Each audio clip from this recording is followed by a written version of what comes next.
एक बार फिर से आपका स्वागत है आपके अपने परिवार नवोदय अकेडमी में। हम हैं नवोदयन कलम से क्रांति। आज के इस वीडियो में हम आपसे कक्षा 9वीं के मैथमेटिक्स के पहले अध्याय नंबर सिस्टम अर्थात संख्या पद्धति के साथ आपके समक्ष उपलब्ध हैं।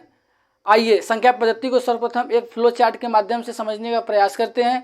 इसके पश्चात हम एक एक संख्या को उसके डिफिनेशन के साथ प्रॉपर वे में पढ़ेंगे। आइए फ्लो चार्ट को समझने का प्रयास करते हैं। देखिए, संख्या पद्धति को हम सर्वप्रथम दो भागों में डिवाइड कर सकते हैं। पहले भाग में क्या नंबर आएगा, वास्तविक संख्या, और दूसरे भाग में कौन सा नंबर आएगा, काल्पनिक संख्या।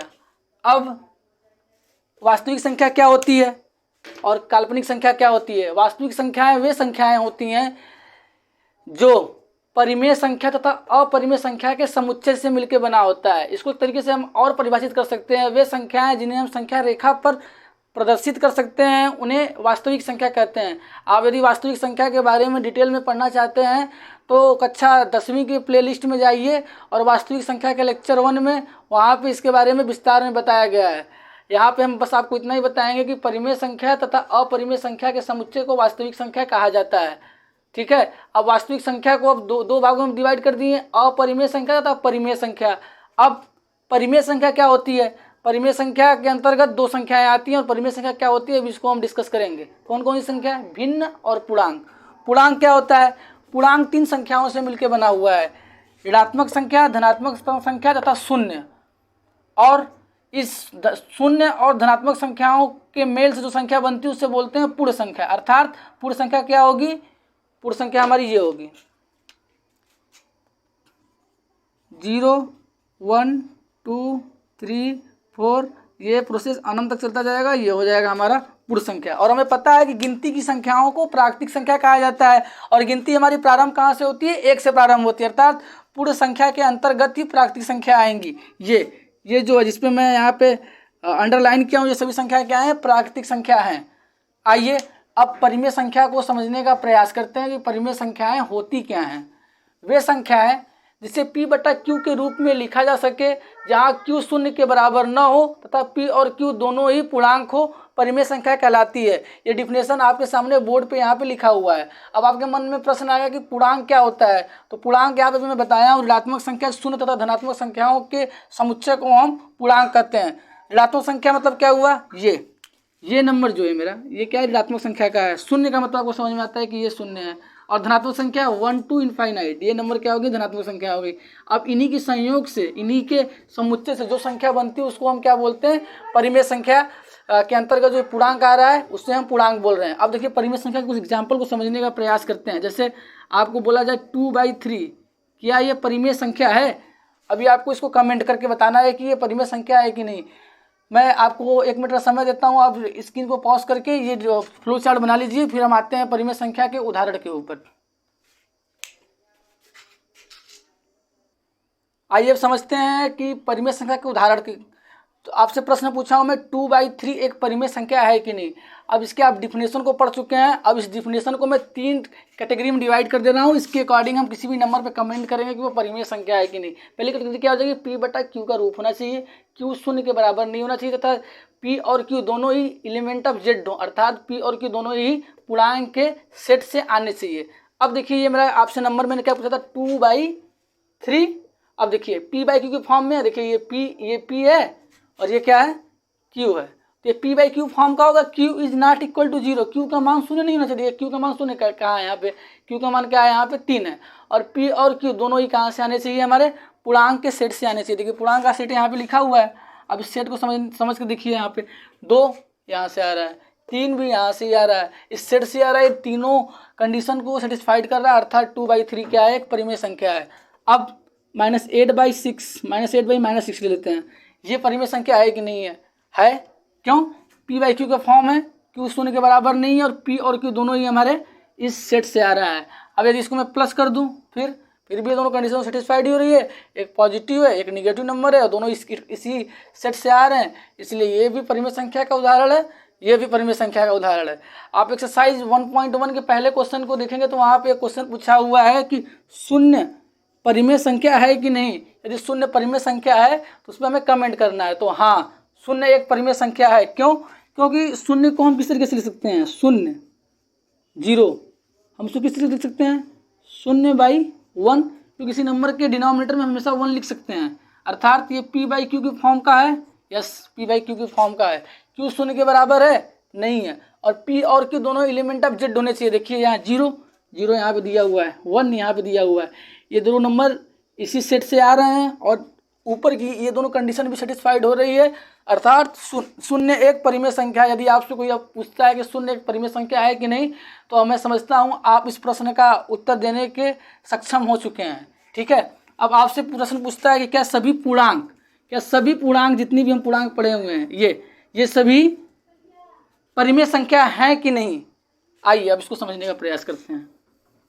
अब देखिए ये हमारी संख्याएं क्या है, 0 1 2 3 4, इस तरीके से -1 -2 -3। आपसे प्रश्न पूछ रहा है कि ये परिमेय संख्या है कि नहीं है, तो पहला तरीका क्या है हमारा, मेरा स्टेप है p/q के फॉर्म में देखना है। p तो है, q दिखाई नहीं दे रहा है, बट हम जानते हैं कि सभी नंबर के डिनोमिनेटर में हर में हमेशा 1 होता है, तो सभी के डिनोमिनेटर में आप 1 लिख सकते हो, उससे कोई प्रॉब्लम क्रिएट नहीं होगा। ठीक है, अब देखिए p/q का फॉर्म हो गया, q is not equal to 0। देखिए q 0 के बराबर नहीं है, और p और q एलिमेंट ऑफ z होना चाहिए, ये तो ऊपर वाला z से आ ही रहा है, और देखिए डिनोमिनेटर में लिख रहे हैं 1 भी यहाँ से आ ही रहा है, अर्थात सभी पूर्णांक जो हैं वे परिमेय संख्या हैं, लेकिन सभी परिमेय संख्याएं पूर्णांक नहीं हैं। आप इसको राइट डाउन करेंगे।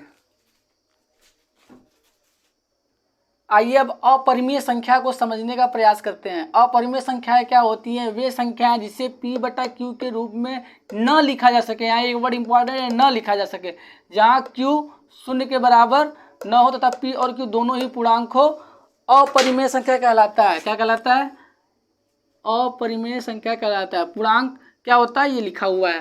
जैसे आपसे कुछ एग्जाम्पल पूछ दिया जाए अपरिमेय संख्या, तो एग्जाम्पल क्या हो जाएगा, √2 √3 √5 √7, ठीक है, पाई, ये सब क्या है, अपरिमेय संख्या के उदाहरण है। क्यों, क्योंकि अपरिमेय संख्या में p/q के रूप में न लिखा जा सके, इसको लिखते हैं। आप बोलेंगे कि इसके डिनोमिनेटर में 1 तो है, सबके डिनोमिनेटर में 1 है, तो यहाँ पे 1 लिख देते हैं, कोई दिक्कत नहीं है। ठीक है, अब देखिए सबके डिनोमिनेटर में 1 तो आ गया, मतलब p/q वाली कंडीशन तो सेटिस्फाइड हो गई। अब दूसरी कंडीशन क्या थी, q 0 के बराबर नहीं है। देखिए q 0 के बराबर नहीं है, बट तीसरी कंडीशन यहाँ सेटिस्फाइड नहीं हो रही है। तीसरी कंडीशन क्या बोलती है, p और q दोनों ही मेरे क्या होने चाहिए, पूर्णांक होने चाहिए। देखिए यहाँ पूर्णांक है, ये तो है, ऊपर वाला पूर्णांक नहीं है, तो परिमेय संख्या कैटेगरी में आया नहीं, तो ये संख्या क्या हो गई, अपरिमेय संख्या। इस परिभाषा को आप राइट डाउन कर लीजिए। आइए अब तुल्य परिमेय संख्या या तुल्य परिमेय संख्या या भिन्न को समझने का प्रयास करते हैं। ये क्या होता है, वे परिमेय संख्याएं जिनका सरलतम रूप समान या अद्वितीय हो, उसे हम क्या बोलते हैं, तुल्य परिमेय संख्याएं। सरलतम रूप का मतलब क्या होता है, परिमेय संख्या का सरलतम रूप का मतलब ये होता है कि वह परिमेय संख्या जिसके अंश और हर में 1 के अलावा 1 के अलावा कोई नंबर कॉमन उभयनिष्ठ न हो, उसको क्या बोलते हैं, उस परिमेय संख्या का सरलतम रूप। देखिए जैसे प्रश्न आपसे एग्जाम में दिया आता है कि -8/5 के तुल्य 2 परिमेय संख्या लिखिए, 2 परिमेय संख्या लिखिए, तो क्या हो जाएगा। अब आपको लिखना है 2, तो हम ये देखिए ये इस रूप में दिया हुआ है, तो इसके समतुल्य लिखना है 2 परिमेय संख्या। क्या करेंगे आप, इसके न्यूमरेटर और डिनोमिनेटर दोनों में आप 2 से मल्टीप्लाई कर दीजिए, क्या हो जाएगा, 2 8 जा 16 और 5 2 जा 10, दैट मीन्स -16/10 एक हो जाएगा। दूसरा क्या हो जाएगा, -8/5 दिया हुआ है। अब इसके ऊपर आप 3 से गुणा कर दीजिए, तो कितना देगा, 3 8 24 और 5 3 जा 15, दैट मीन्स ये दोनों संख्याएं जो हैं इसके तुल्य 2 क्या हैं, परिमेय संख्याएं हैं। अब सरलतम रूप का समझने का प्रयास करते हैं। जैसे आपसे क्वेश्चन पूछता है 14/10 के तुल्य 2 परिमेय संख्या लिखिए, तो क्या हो जाएगा, तो आप यहाँ पे क्या कर सकते हैं, 2 से भाग भी दे सकते हैं, या तो मल्टीप्लाई करिए या डिवाइड करिए, कुछ भी कर सकते हैं आप। बट हम ऐसा करने का प्रयास करेंगे कि हमारा जो नंबर आना चाहिए वो इंटीग्रल वैल्यू होनी चाहिए, दशमलव में नहीं जानी चाहिए।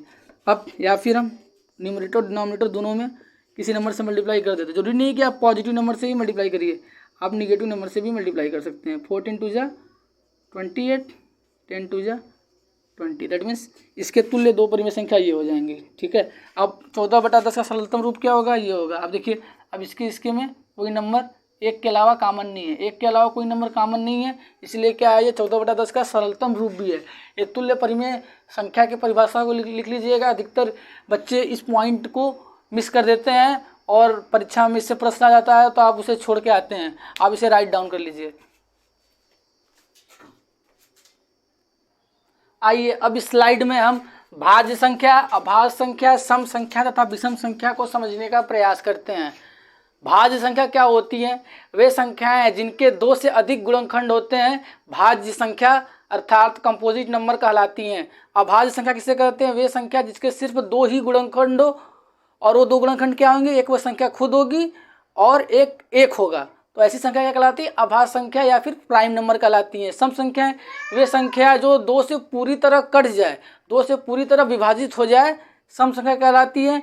वे संख्या जो 2 से विभाजित न हो, विषम संख्या कहलाती है। विभाजित होने का मतलब है कि कट जाए, कट जाने का मतलब क्या होता है? 2 से भाग देने पर शेषफल 0 बचे। ठीक है। अब सम संख्या की पहचान क्या है? नंबर के लास्ट में या क्या होगा? या तो 0 होगा, या तो 2 होगा, या तो 4 होगा, या तो 6 होगा, या 8 होगा। वो संख्याएं क्या कहलाती हैं? सम संख्या।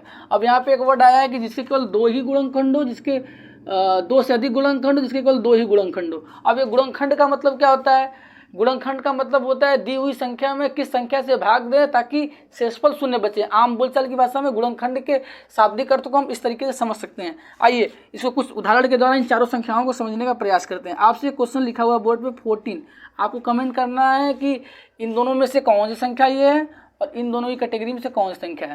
पहले अब आते हैं सम संख्या और विषम संख्या में। इसका आंसर देना इजी है। क्यों?